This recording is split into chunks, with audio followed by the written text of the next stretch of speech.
Hey, what's going on, people? My name is Terrell Andretti, and I'm the Narc's Nemesis. If you're watching me on YouTube, make sure you like, comment, and subscribe to the channel. That way, YouTube's algorithm can help push the content out, and more people that need this information, they can receive it. Somebody liked it for you, so you make sure you take this moment right now to like the video so it can help the algorithm.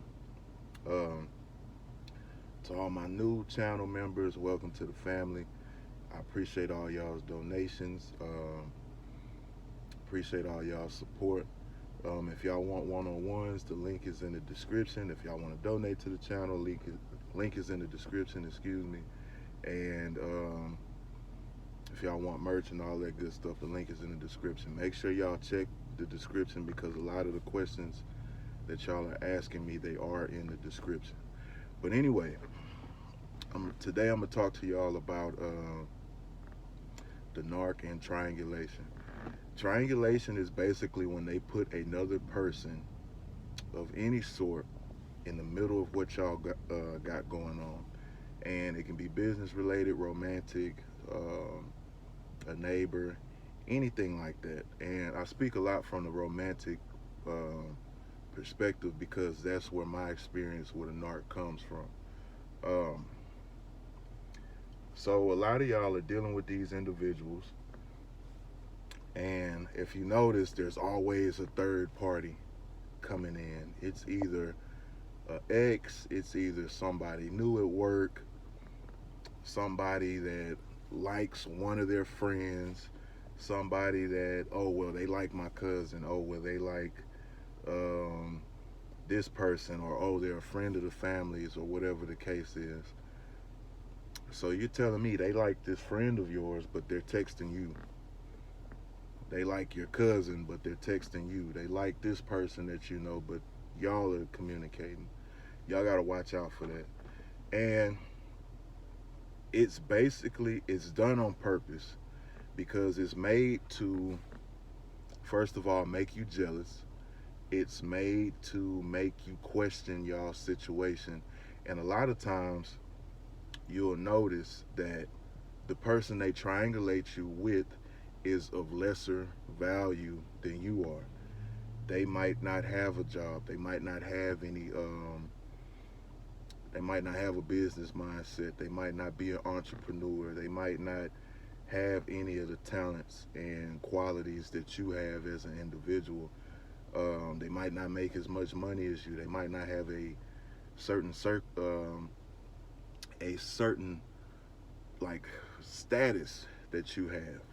You know what I mean? And it's done on purpose because a lot of y'all can testify in the comments. Y'all will notice when these individuals pop up, whether they're ex, somebody new, or whatever the case is, they're probably always lesser value than you are. And when you see them gravitating towards that person, when you see them, showing that person more attention than you, even if you're discarded and, this other person comes into the picture, it makes you question the reason why they deal with somebody of lesser value than you because it's going to make you question your value.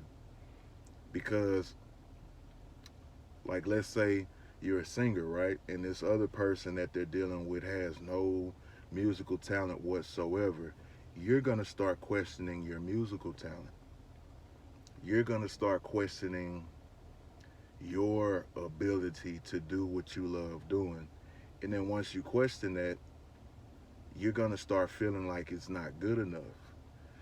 And then you'll start breaking down the essence of who you are. They don't have to do the work. All they got to do is plant the seed in your head, and you will start doing the work for them. Because if you start questioning your ability, you're either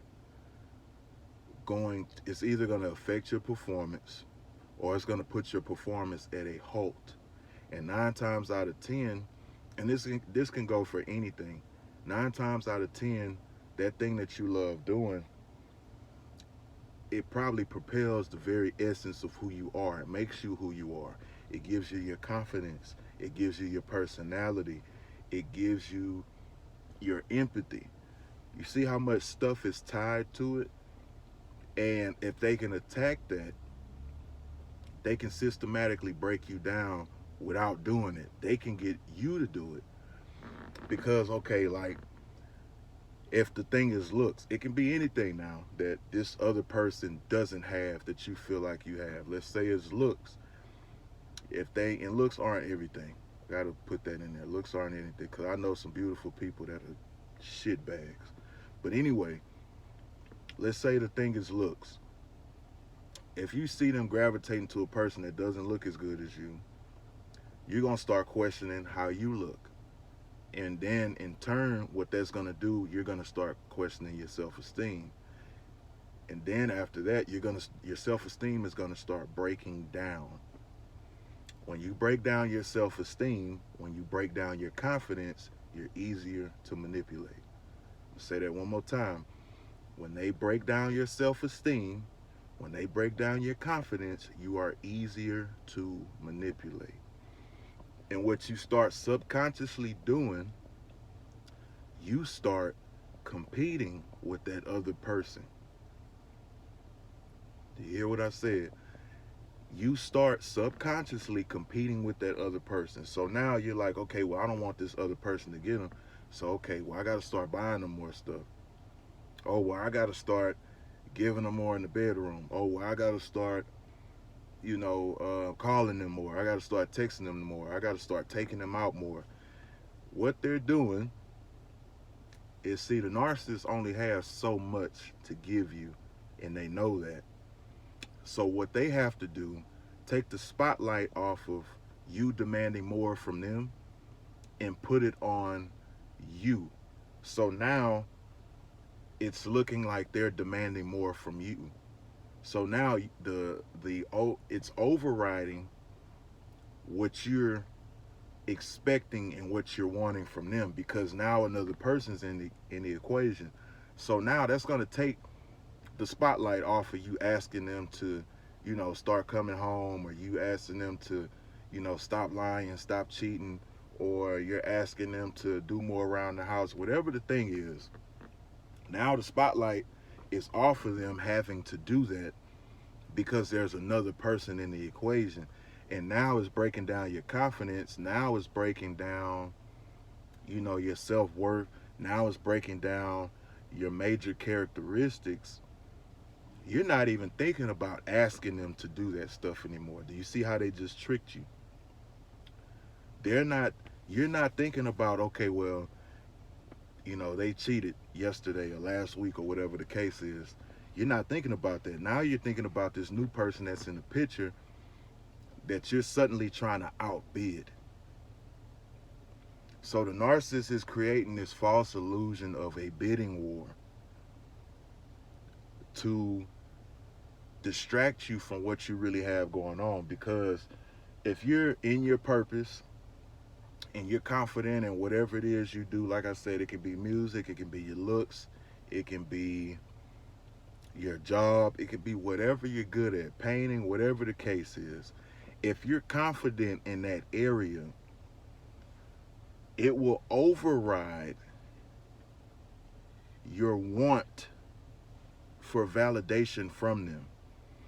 Because those things, those goals, your purpose, whether it's the gym, singing, whatever it is, that you're going to get confidence from that.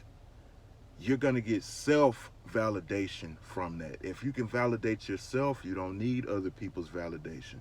They know that. So what they want to do, they want to systematically destroy that element because it's a defense mechanism against their manipulation. Did you hear that? You being able to validate yourself is a defense mechanism against their manipulation. And if they can take that away from you, you're vulnerable. Because if you don't feel pretty, if you don't feel handsome, if you don't feel creative, if you don't feel productive, if you don't feel like a man, if you don't feel like a woman, you're vulnerable. And you're more susceptible to any manipulation that they're going to try to enforce upon you. Matter of fact, you embrace it because It's the bare minimum of validation that they'll give you.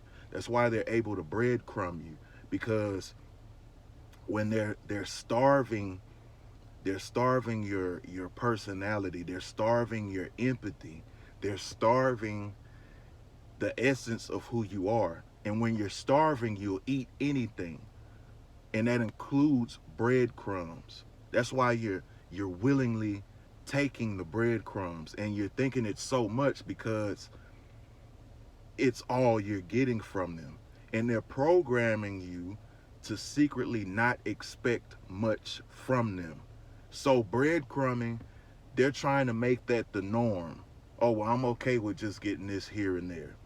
They're programming you to receive less than you actually deserve, and you're going to accept it because they've been starving you. They've been starving you emotionally. They've been starving you physically. They've been starving you sexually. They've been starving you mentally. And when you're starving, you'll eat anything. Did you get that? When you are starving, you'll eat anything. So whatever's on the menu, you'll accept it. You're going to take it. And 9 times out of 10, what they're offering on the menu ain't worth shit. It's the bare fucking minimum. And I try to tell y'all, let's not be delusional, just think you deserve the world because you exist. But you do deserve at least the decency of being treated like a human being. You deserve love. You deserve compassion. You deserve sexual fulfillment. You deserve emotional fulfillment. You deserve mental fulfillment. Their thing is to train you to think that the little breadcrumbs that they're giving you it'll suffice for whatever they're not really giving you. And that's not the case. It's all a defense mechanism. It's all a tactic that they throw in there. That's why this new person keeps popping up, because it's a distraction and it tears down what you've built for yourself. It tears down your confidence. It tears down your self-esteem. It tears down your state of mind. That's why you can't think clearly when you're around them. You can't rationalize when you're around them because you're not thinking clearly, because they put you in panic mode and have you thinking that, oh shit, I'm going to lose them to this other person that's less than me. So let me reevaluate myself. Let me rearrange myself. Let me break myself down so I'm open and willing to submit to their will and not uphold mine. Do you see how that reverses? Because the trauma bond ain't nothing but a drug addiction. The trauma bond activates the same chemicals in the brain as a drug addiction. That's why it's so hard to shake them, because you're addicted to a drug. And in this case, the drug is the narcissist and the situation. That's why I tell a lot of y'all about no contact. No contact, when a drug addict is trying to get off a drug, that don't mean, okay, well, I'm only get high on Fridays. You still fucking getting high. Same thing with no contact. Oh, well, I'm gonna go no contact for 2 weeks and then I'm gonna answer the phone in 2 weeks. I'm gonna go no contact for a month and then I'm gonna answer the phone for a month. I'm gonna go no contact for 60 days, then I'm gonna answer the phone. I'm gonna go no contact for 5 years and then answer the phone. You're still getting high. That's what the trauma bond is, a drug addiction. And I know I went off subject a little bit, but I'm just trying to get y'all to see where this all ties in. You're addicted to a drug. And what do drug addicts do? Anything to get high. So now you're willing to do anything to get their validation. The drug is the validation from them. So now you're willing to do anything to get their validation, even if there's another person in the picture, which that should be your exit cue right there. So now you're willing to do anything for their validation, and that means degrade yourself, submit to their will, forget the things that make you you, sacrifice yourself, sacrifice your kids, sacrifice your finances. That's what drug addicts do. You're doing the same thing. If you see anybody come in y'all's relationship, any situation, and you're uncomfortable with it, and you have reason to be uncomfortable, with the situation and you voiced your opinion, and this is for non-narcissistic situations as well. If you'd have mentioned to this person, hey, I don't that relationship makes me uncomfortable. Because 9 times out of 10, if you're a secure person, they're doing shit that makes it uncomfortable. Texts after dark, calls after dark, inappropriate conversations, inappropriate flirting, all that good stuff. If you're bringing that up and a person is trying to bargain with you about getting rid of that person, take that as a red flag now and get rid of them, both of them. Because your feelings, your respect, and your dignity is not for negotiation. Zero tolerance. Stop plea bargaining with these people to understand your worth and your value. If they want them people in their life so bad that they trying to compare you with, let them motherfuckers have each other. Stop competing for people. And I'm not saying in certain situations you don't have to earn somebody's respect. You don't have to earn somebody's emotional vulnerability, because you do. But when you feel like it's being held for ransom, that's when you exit. When you feel like you're becoming collateral damage over it, that's when you exit. Triangulation is nothing but a manipulation tactic, and it's meant to soften your defenses, because now in return, you're gonna want to be less difficult because you know that other person is there. It's all reverse psychology. If you know somebody else is in the picture, you're gonna feel like, okay, well, if I do or say anything that upsets them, they're just gonna run to that other person. So, because if they really cared about you, there wouldn't be no other damn person. You got to remember that too. Stop giving yourself up for somebody's validation that's putting you in a bad position. Because if they really cared, it wouldn't be no damn triangulation. It's just you and them. And with a narcissist, I need you to listen to this very carefully. With a narcissist, it's never gonna be just you and them. Stop waiting. Stop hoping. Because it don't exist with them. It ain't no hope and it ain't no sunshine at the end of the rainbow with them. The only time you're going to get that is when you leave. I don't care how long y'all been together. I don't care how many kids y'all got. I don't care how many nights under the stars y'all spent. There is no hope at the end of the rainbow with them. If you don't believe me, you can go to somebody else's channel and you can get their point of view. Or you can ask some of these people on here that have been with the narc 30, 40, 50 years and realize they never changed.